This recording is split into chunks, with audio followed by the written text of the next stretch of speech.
marhabin izuwa tashar Hausa Room 24 TV. Da na subscribe da kuma alamar ƙararrawa domin samun labarai da suka shafi nan gida Najeriya, Afirka da ma duniya baki ɗaya.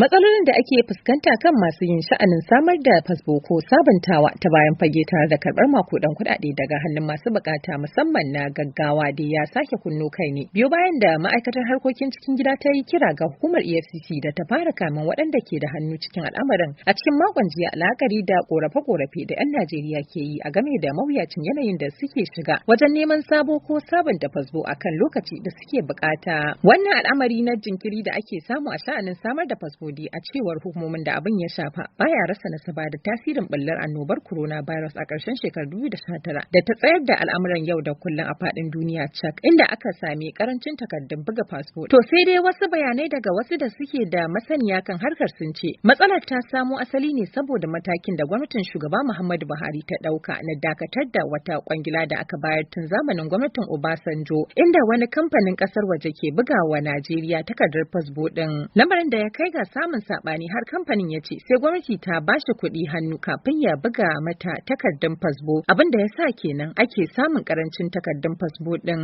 Yan Najeriya daga ciki da wajen kasar dai sun yi ta korafe-korafe akan yanayin da suka shiga sakamakon tsawon lokacin da ake ɗauka wajen buga sabo ko sabunta tsohon fasfo kamar yadda Trust Igyong wani ɗan ƙasar da ya yi jiran kusan watanni 5 a yayin neman sabunta fasfo ɗinsa al'amarin da ya kusa sanya shi rasa damar rubuta jarabawar share fagen zuwa ƙasar waje karatu na IELTS. Lost my passport and wrote to the passport control officer for a new one. It would take about 4 months of constant struggle. All of this finally to get the passport, barely 48 hours to my IELTS exam. Sunana Kabiru Usman Kabir. Ni kaina lokacin da naje neman passport zan yi na wahala a ce babu a ce akwai a ce babu a ce akwai. To sai da take ta kawo ni kaina musamman sai da naje wani kauye can waje dan amana ne sannan na samu wannan passport din cikin kwana 4 kwana 5. Na bada kuɗi mai yawa akalla ya kai wajen 65,000 zuwa 70,000 sannan na samu. Passport din dai hakika ita gwamnati tana da kusan laifi a ciki laifin ta ɗaya bata kawo shi yawo dace mutane ba. So wanda zaka ga an samu an dauka an yi wa mutum an bashi tana da reserve wanda za a je ko da manya ko wani babba a ya danganci ya kake sannan za a fito da booklet din guda ɗaya a baka ai maka wannan abu. A game da wannan kiki kakar da ake yi kan batun fasfo shugaban hukumar EFCC Malam Abdulrashid Bawa yayi tsokaci.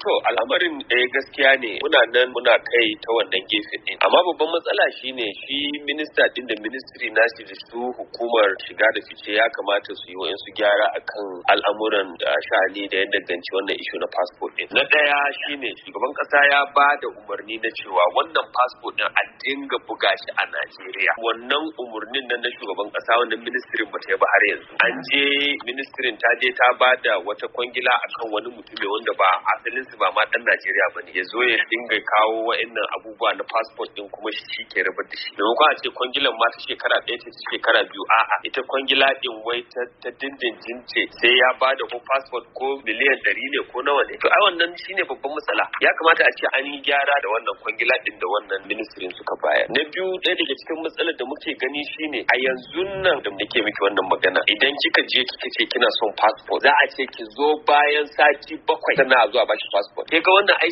ke kawo cewa mutane su zo suna buƙatar da Allah suna so gobe suna son wani sati kuma ta wannan gefe za a ga cewa kamar za a musu alfarma ne da sai sun ba da cin hanci da rashawa. A makonnin baya-bayan nan ma sai da majalisar wakilai ta kasar ta kudura aniyar gudanar da bincike kan badakalar fasfo karancin takardun bugawa da kuma jinkirin da ake samu wajen bayarwa daga bangaren hukumar shige da fice ta Najeriya. Kazalika shi ma ministan harkokin cikin gida Rauf Arebeshola ya taba jaddada kokarin da ma'aikatarsa ke yi wajen samo bakin zare kan al'amarin inda ya buƙaci 'yan ƙasa da su kwantar da hankulansu yana mai cewa akwai isassun takardun yin fasfo a yanzu kuma an tura su ga ofis na hukumar don biyan bukatun 'yan Najeriya. Dima Abdulrauf murya Amurka daga Abuja, Najeriya.